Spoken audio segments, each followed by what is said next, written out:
Now, this is always the point of the tour where I either make somebody very sad or for some reason they fly into a rage at me. We are no longer allowed in the first class swimming pool. It is part of our $23 million restoration project. Nobody, with the exception of the engineers, will be allowed in the pool area for the next 2 to 3, possibly 20 years minimum. But this was the original entrance to the first class swimming pool, which we have not been able to use as a pool since the ship came to Long Beach. California State Code dictates that pools cannot be deeper than 3.5 feet at the shallow end. The first and second class pools are both 6 feet at the shallow end. So the second class pool was removed and turned into the Royal Theater, which is now our 4D theater. The first class pool became a centerpiece for all of our ghost related material, specifically our Dark Harbor event. Over here is the old towel dispensary. A steward would stand behind the desk and hand you a towel as you went in. I would display this lovely photograph taken of the pool before the maiden voyage when they were still doing the open water tests. In this photograph, you can see the pool used to have 2 diving boards, one on either side of the slide. Those were taken out within the first 3 months of the Queen Mary's service when they finally realized you try to use a diving board on a moving ship, you may not come down where you think you're coming down. The first class pool would end up doubling as the third class pool from the late 1950s until the end of the Queen Mary's run. Wow. For the longest time, third class passengers didn't have anywhere to swim. So after years of complaints, the Cunard Line decided to make a concession. While the first class passengers were at tea, they would allow the third class passengers to use the first class pool.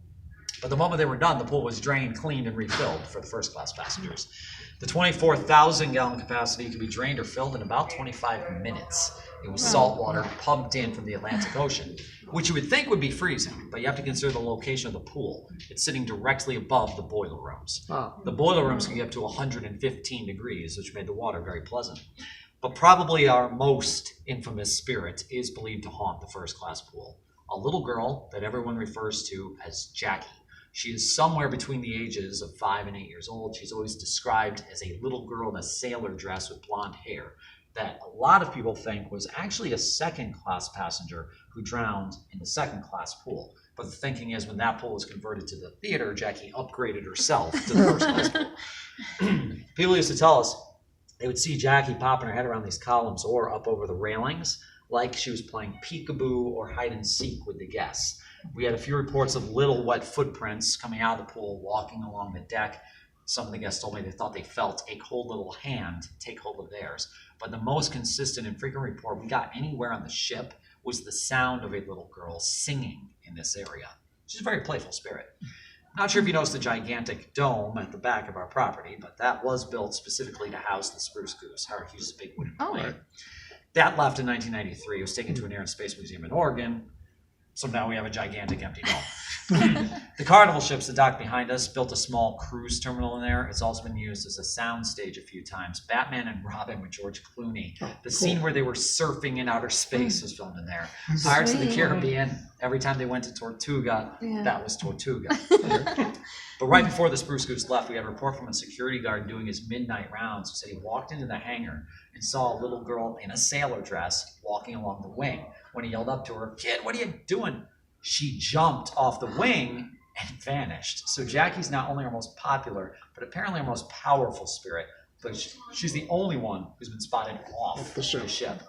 But we still get fairly regular reports from hotel guests and crew that they've had paranormal experiences on board.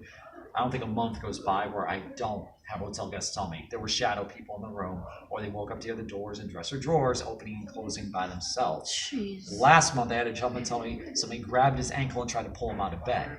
Our Lady in White has been spotted in a couple of different first-class areas. Some people believe they've seen her dancing in the Queen's Salon. Others think they've had a drink with her in the observation bar. I don't know how many drinks they had before she joined them, but that's what they claim. Believe it or not, folks, I'm not here to convince you that the ship is haunted. You seem to have done a fine job exploring and finding the ghosts on your own. We are on our deck. Unfortunately, because it is after 6, this is as low as we can go.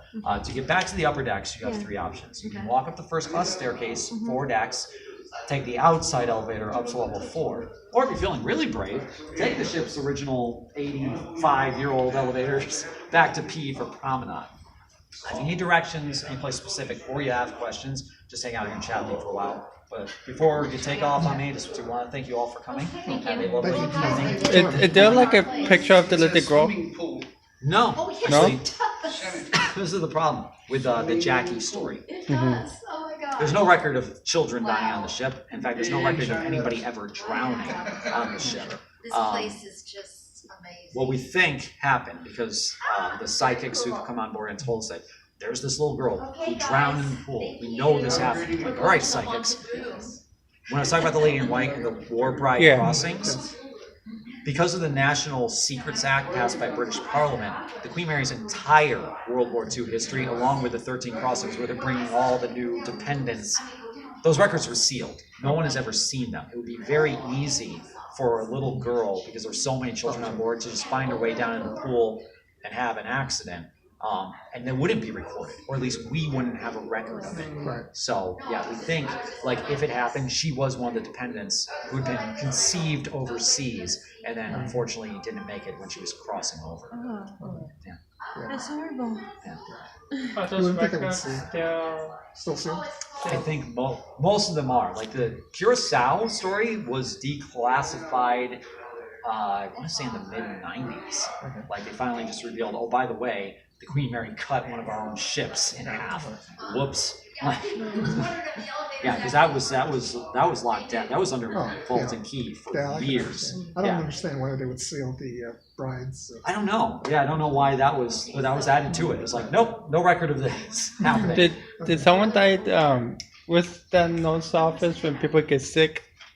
Oh, the Oh, isolation yeah. ward? Yeah, did someone die? Well, that is where we kept, like, you know, the dead bodies as long as we could if they weren't immediately But buried in the it's sea. But there's a story from Commodore Everett. Again, it's a World War II story.